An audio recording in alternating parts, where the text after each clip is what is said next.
Salut, c'est Chaman de Ludovox. Nous sommes toujours à Cannes avec Antoine Davos sur le stand de Superlude.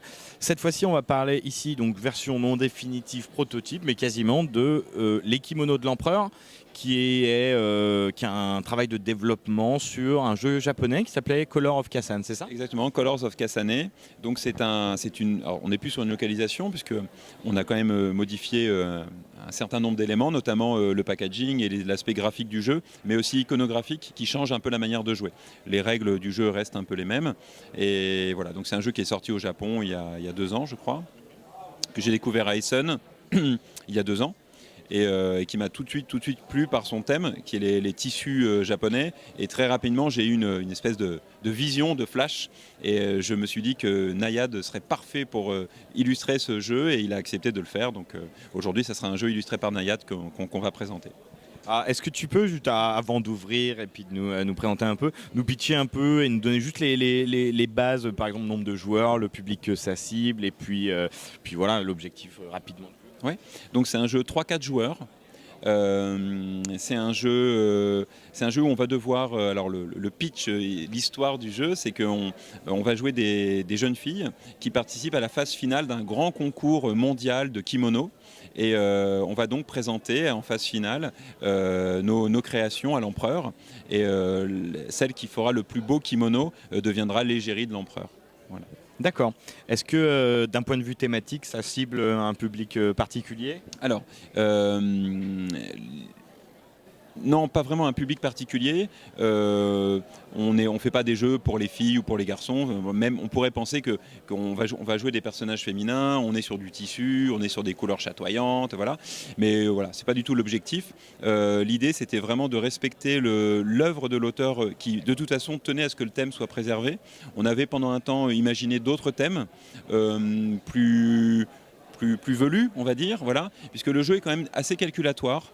Il se joue très bien, il est rapide, il est fluide, mais c'est un jeu assez calculatoire, donc c'est pas un party game ou un petit jeu léger, ça reste un jeu assez costaud, un jeu de cartes assez costaud, mais avec un thème léger et chatoyant. Donc voilà, donc il y a une espèce de petite contradiction qui, j'espère, donnera aussi le sel du jeu.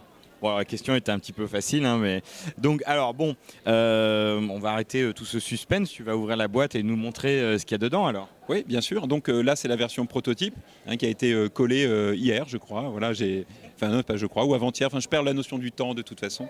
Donc on l'a collée avant-hier. Donc c'est la version prototype. Le matériel, en tout cas le packaging sera celui-ci. L'illustration de couverture a priori ne changera pas, mais le matériel évidemment sera un peu plus évolué.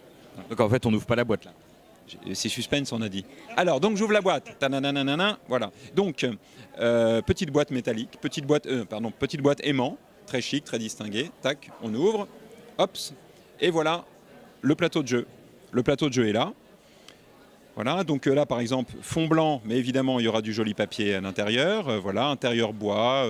Enfin, c'est pas intérieur cuir, mais bon, voilà. Donc voici les cartes, donc ça on peut le mettre de côté. Donc les cartes auront ce format-là. Le plateau sera de ce type-là. Alors là c'est un peu terne parce que c'est du papier autocollant qui ne rend pas honneur au superbe travail de Nayad. Et puis on va jouer avec des petits boutons. En fait chaque joueur aura des boutons à sa couleur. Donc ça sera des vrais petits boutons en plastique comme ça, voilà, qui serviront à marquer les points, à marquer les scores. Et ils seront dans un joli petit sachet en tissu à l'effigie du jeu. Donc le principe du jeu. Oui, par exemple. Et donc, ouais, bah, si la mécanique principale, si tu devais le catégoriser, tu dirais quoi comme type de mécanique? C'est un jeu de cartes avec des achats de cartes sur un marché. Et c'est un jeu de cartes où il va falloir. C'est pas vraiment un jeu de pli, si, c'est peut-être, on peut le mettre dans les jeux de pli. J'aime pas trop de toute façon les catégories, mais c'est un jeu de pli dans la mesure où on conserve des cartes dans la main et on va poser des combinaisons de cartes pour obtenir des points. Voilà, plus ou moins de points. Alors la particularité du jeu, alors on va choisir une jeune fille en début de partie, donc on a chacun sa petite jeune fille, voilà, très bien. Et il y a un marché qui va être, voilà, tac, tac. On va mettre un marché, alors selon le nombre de joueurs, il n'y a pas le même nombre de cartes sur le marché. Mais voilà, en gros, les cartes sont réparties comme ça. Voilà, 4. Attends, hop. Voilà, je te fais une petite répartition rapide. Voilà. Donc là, on a un marché, on a le marché, on a son petit personnage ici. À son tour de jeu, on va obligatoirement prendre l'une des cartes en dernière position dans les rangées et la mettre dans sa main. Et facultativement, on va pouvoir poser une combinaison devant soi. Si on ne pose pas de combinaison, la carte reste dans sa main. Voilà. Au tour suivant, on va prendre une autre carte, on va la saisir, on va la mettre dans sa main. Et la particularité, c'est que les cartes doivent toujours rester dans le même ordre. On ne doit jamais battre les cartes de sa main. Et lorsqu'on veut poser une combinaison, donc par exemple, imaginons que j'ai ces cartes-là en main, j'ai ces cartes-là en main, voilà, j'ai ces cartes-là en main, voilà. Et au tour suivant, je prends une autre carte. Voilà. Donc j'ai dans ma main 3 cartes avec ce petit symbole de patte de chat, de patte de tanuki, on va dire plutôt. Et je décide de poser une combinaison. Donc j'ai pris cette carte-là, elles sont toujours dans cet ordre-là, et je décide de poser une combinaison de 3 cartes. Ici, vous avez le nombre de cartes, le nombre de points que ça rapporte. Et ça, c'est donc le nom de la combinaison et le symbole de la combinaison. Je vais donc poser les 3 cartes ici, à droite de mon personnage, voilà, et je vais tout de suite scorer les points. Donc on va dire que j'ai alors c'est pas le bon bouton, mais je score les points et je mets donc mon petit bouton ici. Voilà. On peut scorer qu'une seule fois chaque type de combinaison? Alors oui, on score qu'une seule fois, donc là le slot est occupé, les autres joueurs ne pourront donc plus faire cette combinaison avec ce nombre de cartes. Et toi, tu ne peux plus faire ce type de combinaison ou tu peux encore l'augmenter? Tu peux encore en faire d'autres. Par exemple, tu peux faire celle à 4 cartes si jamais tu arrives à replacer 4 cartes avec les mêmes contraintes de combinaison. Il faut savoir que la dernière carte posée d'une combinaison précédente peut devenir la première carte de sa future combinaison. Voilà, ça fait un lien entre les deux. Et ça se passe comment? Tu les laisses toujours devant toi ou justement tu enlèves les précédentes et tu en mets? Non, tu les laisses devant toi. On va jouer, chaque joueur va être premier joueur une fois. Et quand tout le monde aura été premier joueur une fois, la partie va s'arrêter. On va renouveler évidemment le marché à chaque tour. Si on n'a pas posé ses cartes à la fin d'une manche, on va conserver ses cartes dans la main et jouer la seconde manche en conservant ses cartes dans sa main. Au niveau du décompte des points, si on a réussi à poser 12 cartes, on va avoir 2 points supplémentaires. C'est-à-dire toutes les cartes qu'on a prises au marché, on les aura posées. C'était assez difficile. Si on a posé au moins 8 cartes, selon le nombre de couleurs différentes qu'on a posées, on va marquer plus ou moins de points. Si on a mis qu'une seule couleur, on marque 5 points supplémentaires. Si on a mis 9 couleurs, on va mettre 5 points supplémentaires. Et si on a mis 5 couleurs, qui est la moyenne, on marque 0 points supplémentaires. Ok, alors du coup, est-ce que tu peux nous dire un petit peu ce qu'il va y avoir comme différentes combinaisons, éventuellement aussi nous dire pourquoi par exemple tu as des catégories différentes de couleurs? D'accord. Alors, donc les combinaisons, alors quelles sont-elles? Tu vas pouvoir poser un certain nombre de cartes. Donc ici, tu as la contrainte, donc la combinaison à réaliser. Ici, tu as le nombre de cartes qui va te servir à réaliser cette combinaison. Et ici, les points de victoire qui sont liés à cette combinaison. Donc, quelles sont les combinaisons? Par exemple, ici, il va falloir poser un certain nombre de cartes. Alors, pour le coup, 3 cartes.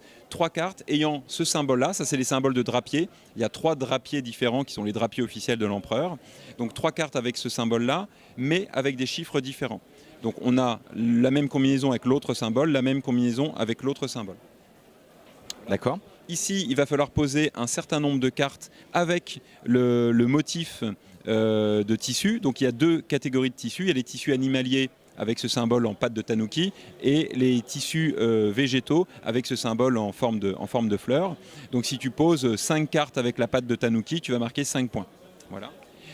Ici, ce sont des cartes avec le même chiffre, la même étiquette, le même numéro de tissu en fait. Donc si tu mets 3 cartes avec le 3, tu vas gagner 4 points. Ici, tu as des cartes qui vont être, il va falloir les poser dans un certain ordre. Donc les cartes de 1 à 5 dans l'ordre croissant ou les cartes de 5 à 1 dans l'ordre décroissant, sachant qu'il peut y avoir des cartes qui ne sont pas présentes. Puisque là, par exemple, si tu en poses 3, tu peux mettre un 1, un 4 et un 5 par exemple. Et tu peux pas avoir 2 fois le même numéro, ou ça existe peut-être pas d'ailleurs dans ces... Tu peux pas avoir 2 fois le même numéro, c'est ici en fait dans cette combinaison-là qu'on peut avoir 2 fois le même numéro. Donc ici, c'est autre série de 5 à 9 ou de 9 à 5. Et enfin, la somme des cartes que tu poses doit faire 10. Ok. Bah, très bien, c'est clair. Et donc là, voilà, on a le récap de ce qu'on disait tout à l'heure avec si tu as 12 cartes. Si tu as 12 cartes, en fin de partie, tu marques 2 points supplémentaires, ce qui est vraiment pas évident de poser ces 12 cartes. Ça veut dire qu'à aucun moment tu as été bloqué, que tu as pu réaliser toutes les combinaisons que tu projetais de faire, ce qui n'est pas évident. Et là, en fait, selon la composition colorée de ton kimono, tu vas marquer plus ou moins de points. Alors, ce qu'il faut savoir, c'est que pourquoi 12 ? Parce qu'il y a un kimono traditionnel qui s'appelle le Jonitoe, qui est un kimono en 12 couches, qui est un kimono de la classe dirigeante, de la noblesse, ou aussi des grandes fêtes. C'est un kimono en 12 couches, 12 tissus différents ou identiques, enfin voilà, 12 couches. Et donc ce jeu reprend en fait ce thème-là, cet objectif-là. Quand tu as posé tes 12 cartes, on considère que tu as réalisé le kimono ultime en 12 couches et que du coup tu obtiens des points supplémentaires. Ok, bah super. Juste une question, oui, sur la manche et nombre de tours, etc. et la fin de partie.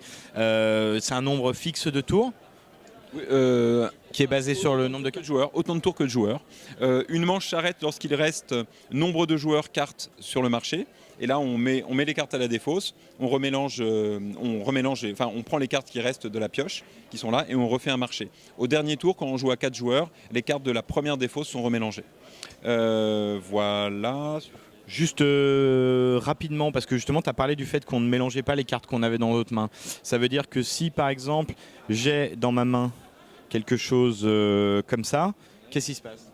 Alors, si j'ai quelque chose comme ça dans ma main, non, par exemple, plutôt comme ça, mon intention, c'était de faire la série de pattes de chat, de pattes de tanuki. C'était mon intention. Donc, j'ai attendu. Malheureusement, un joueur précédent m'a pris les pattes de chat que je voulais prendre. Bon, là, c'est un peu... voilà. Il n'y a que des pattes de chat, donc c'est un peu compliqué. Bon, si un joueur m'a pris les pattes de chat que je voulais prendre, je vais te mettre autre chose que des pattes de chat. Voilà, voilà, et voilà. Donc, un joueur m'a pris toutes les pattes de chat disponibles au moment où je dois choisir une patte de chat, donc je ne peux plus poser cette combinaison que j'espérais faire. Donc ces cartes restent là et je vais être obligé de prendre une de ces cartes-là. Et donc du coup, quand je vais vouloir poser ma combinaison, je ne pourrai pas poser ces cartes pattes de chat. Donc elles vont rester dans ma main. Quand tu poses des cartes, tu dois poser toutes les cartes que tu as en main ? Alors non, tu poses les cartes. Alors quand tu poses les cartes dans l'ordre dans lequel tu les as prises, la dernière prise étant la dernière que tu poses. Par exemple, quand je fais ça, je les prends comme ça, je les prends et je les pose. Voilà. Je ne pourrais pas, imaginons que j'ai ça en main, je ne pourrais pas faire, tiens, je vais poser ça. Ouais.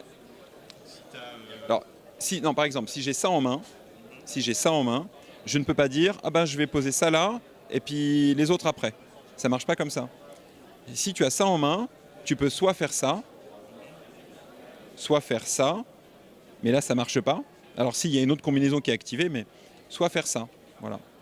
Ok, donc ouais, en fait concrètement, tu peux pas aller prendre ce qu'il y a plus à gauche qu'une carte qui va te bloquer. Exactement, donc il peut y avoir une situation de blocage. Il y a un petit côté stop point encore. Plus tu mets de cartes, plus tu marques de points. Mais au bout d'un moment, si tu ne peux plus réaliser ta combinaison, tu vas être réduit à prendre simplement les dernières cartes que tu as prises dans ta main. Et le jeu étant assez rapide, tu peux très facilement en fin de partie te retrouver avec pas mal de cartes dans la main et donc ne pas bénéficier des points supplémentaires, des bonus supplémentaires.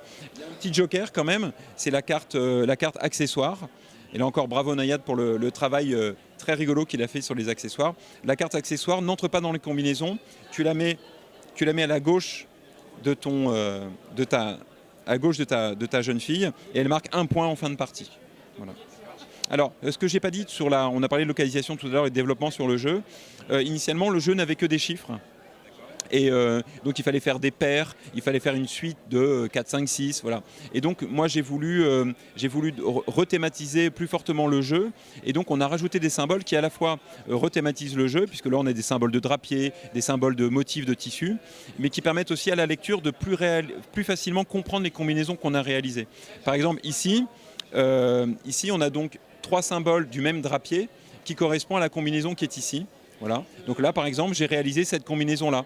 Mais évidemment, je n'ai pas réalisé la combinaison des 3 pattes de chat. Quand on réalise une combinaison, on n'en réalise qu'une, même si les cartes qu'on a posées, potentiellement, peuvent en réaliser 2. Voilà. Par exemple, si j'avais fait... alors, je n'ai pas d'exemple là, mais j'aurais pu réaliser différentes combinaisons avec ces 3 cartes-là. Mais j'en choisis une, celle évidemment qui me rapporte le plus de points. Ok. Est-ce que tu veux rajouter quelque chose ? Moi, ça me semble relativement clair. Non, c'est un jeu vraiment qui m'a passionné tout de suite, un peu exigeant quand même. On a voulu faire vraiment un bel objet. Je voulais vraiment faire un jeu qui soit un bel objet, pas un jeu objet, puisqu'il ne se réduit pas à sa simple dimension objectale, mais voilà, on voulait un jeu qui fasse plaisir à manipuler, qui soit agréable à mettre en scène. Voilà, on a voulu vraiment faire une mise en scène sur un jeu qui à la base est un peu austère quand même, parce que c'est un jeu et des cartes, des chiffres et pas mal calculatoire. On a voulu donner du corps, donner du thème, comme tous les jeux Superlude.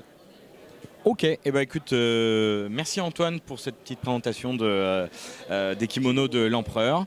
Et bah, à bientôt sur Ludovox.